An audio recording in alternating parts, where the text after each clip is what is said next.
Thank you, Jason, I appreciate that. Reverend Nestlehutt sounds awfully formal, so I go by Mark. There are a lot of Marks in this room, I think. It was a name of the 60s and 70s, so that's just where we are. Looking around the room, I'll bring greetings from New York City, which is where we're headquartered at the Siemens Church Institute. I'm also reminded, looking around the room, that the poet and playwright T.S. Eliot always said that in hell it is always 1 p.m. in the afternoon. So if you're feeling tired after lunch or a little soporific, I'm hoping this presentation doesn't exacerbate that. Also, let me just say we're taking about this much information and we're putting it into about this much time. And so as we're going rather quickly through some of these slides, I think it's helpful if I tell you the thesis of the presentation is that we're looking at, in particular, one amendment made to the Maritime Labor Convention of 2006 that was adopted in May of 2022. It should come to pass if there's no sort of pushback in December of 2024, but it focuses on seafarer connectivity, internet access while at sea. So that's sort of the focus of this, and potentially what role ICMA and our member associations might play in that. So we'll get started. We'll go the other way. For those of you not familiar with the Maritime Labor Convention, I'm assuming everybody in this room is very familiar with it. It's often referred to as a Seafarer's Bill of Rights. It addresses everything from basic rights to safety, fair employment, decent working and living conditions, and health and welfare protections. And so it's basically creates a level playing field for ship owners whose vessels operate under flags that have adopted or ratified the Maritime Labor Convention of 2006. So really quickly, start date was February 23rd, 2006. It did not become effective until August of 2013. Why is that? The way the special tripartite committee was set up for this, it would not be ratified until at least 30 nation states or 30 countries adopted it. And those 30 countries had to account for at least 33% of all of the gross tonnage of shipping in the world. So that is why it passed in 2012. Actually, tonnage requirement was hit in 2009. We hit 30 member states in 2012. It took effect 12 months later in 2013. As I said, there's a tripartite agreement structure between states, industry, and labor. I think governments, ship owners, and seafarers, so everyone has a seat at the table. And the scope as of this year, 104 countries around the globe have ratified the Maritime Labor Convention and now represent in excess of 96% of the gross tonnage of shipping around the globe. We're going to skip this because it just gets into the details. There's a provision for making amendments. This is not the 2022 was not the first time amendments have come forward. They came forward in 2014, 2016, and 2018 as well. Now, proposals for amendments can be made by any of the three parties. So I'm going to go very quickly through these 5 proposed amendments were made by both seafarers and ship owners groups jointly. And so the first one was Proposal 1 to ensure personal protective equipment is sized appropriately for women and smaller men. I know coming out of COVID, most of us think of PPE as masks that we wear over our faces, but this is pertaining primarily to think boiler suits, boots, gloves, items such as that on board ship, so that we can accommodate the various body sizes on board vessels these days, especially as we work to diversify the industry. That was approved without amendment. Proposal 2, clarification of existing food and catering regulations to make clear that drinking water needs to be provided free to all seafarers. Why? There were certain bulk carriers where, quite frankly, the water wasn't potable on board and they were being accused of selling bottled water to seafarers. So this was to make it clear that water is something that is provided free to all seafarers. The third one was amends existing regulation to assist in repatriation of abandoned seafarers. This would be a situation where a vessel is abandoned in a port in, say, Hong Kong. The crew is from, let's say, Ukraine. Rather than making that crew stay on board for crewing regulations, it was meant to be that the local government would basically staff or crew that vessel with local seafarers from that country. So that was sort of the goal. It was approved with amendments, and if, given the amount of time I have, I think if you have any questions about that, I can answer those over drinks or something else. Proposal 4 seeks to clarify and reaffirm rights of seafarers to have access to medical care ashore. That again was approved.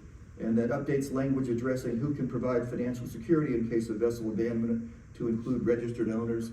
This was just a procedural thing so that the paperwork on the ship, if it didn't name the ship owner because it's being operated by a registered owner, that it didn't get held up in port. So it was more just fine-tuning the language around that. So again, these were all offered by seafarers and ship owners groups, and I should say of the 12 amendments that came up for a consideration, probably 7 or 8 of those could be directly or indirectly tied to the COVID pandemic. Next, we go to proposals offered by seafarers groups. Proposal 6 was to provide seafarers free internet access, approved with amendments, and we'll come back to that in greater detail since that's really the point of this talk. Proposal 7 was to clarify ship owners' responsibility to seafarers where the seafarers are employed by someone other than the ship owner. That was withdrawn and replaced by a resolution. I can give you a copy of that resolution if you'd like to see it later on. It's a little long to read. Proposal 8, which was to clarify what repatriation cost the seafarer is entitled to receive. That was not approved, but really because they ran out of time, is my understanding from that. So it will probably come up again. Proposal 9 required seafarers to be informed of how to access financial assistance provided by the ship owner if an employment agreement is terminated while the seafarer is in the middle of traveling to the vessel. So the seafarer signed a contract, is on transit to the vessel, gets stuck in some third country on the way. Who's responsible for actually the wages and paying the travel expenses for that seafarer to get back home? That was approved. And then proposal 10, which was to increase the amount of outstanding wages a seafarer can seek through surety from 4 months to 8 months. That was withdrawn and replaced by a resolution basically saying that the 3 parties will work together going forward.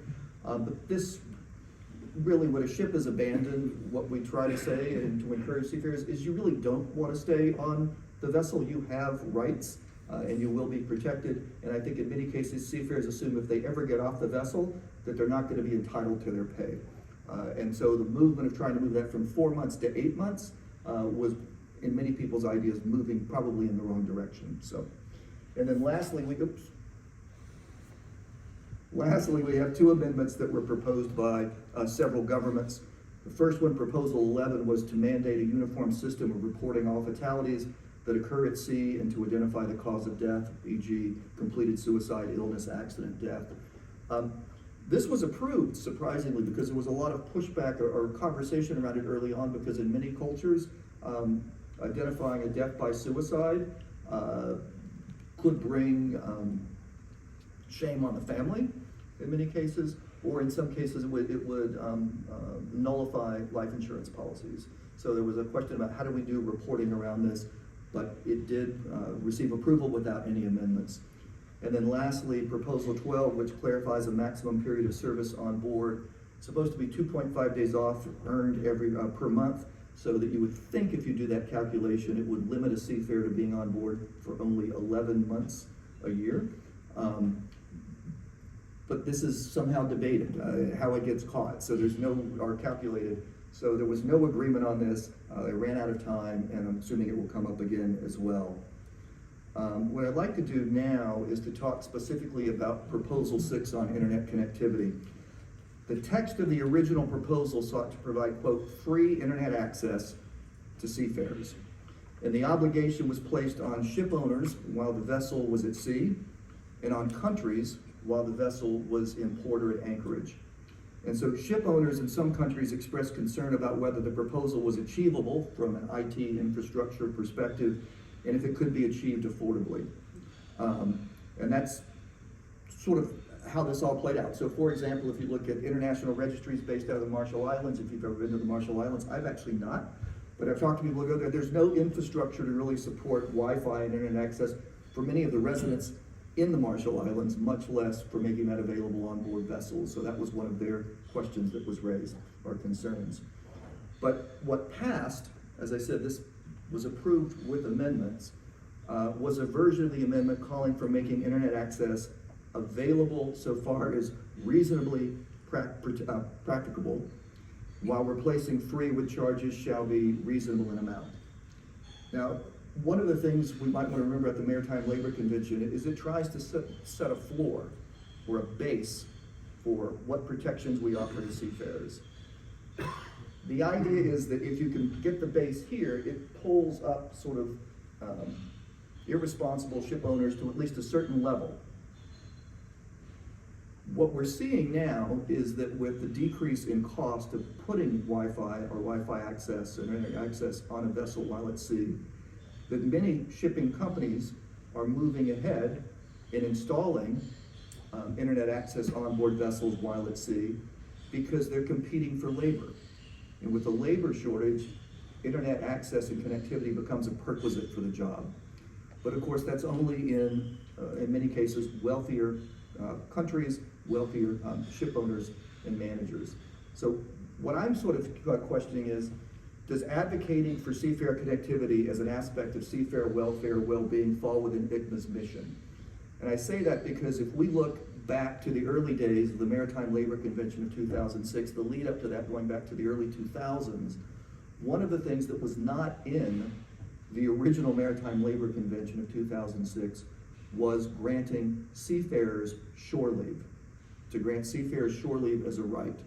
And it was ICMA's delegation working with certain countries that really advocated over a period of years to get that included in the Maritime Labor Convention. And I think that was a role where we used our access to the International Maritime Organization, but really the International Labor Organization in Geneva, to try and have our voice heard to benefit the lives and livelihood of seafarers. And I'm wondering, or putting out as a question, that I think connectivity could be another one of those issues where we can argue that seafarer well-being and welfare is improved by having access to connectivity, internet access, Wi-Fi, whether you're at sea or at import. So that's sort of my question, or what I'd like to put out there to you. What I'd also like to say is, I don't know how many of you know, but one of the advantages of ICMA is that early on, as an organization, as an NGO, we were granted a seat or delegation privileges for both the International Maritime Organization in London, and we can send a delegation to the International Labor Organization in Geneva, Switzerland. And we currently have delegates from ICMA that are chosen throughout the various societies to represent ICMA at both these bodies for many of the issues that come up that directly impact seafarers' lives and well-being. We were talking earlier over lunch, if we were now to go forward to the United Nations and apply for membership, or not membership, but to have a delegation or membership delegation for the ILO or the IMO, we would probably be denied.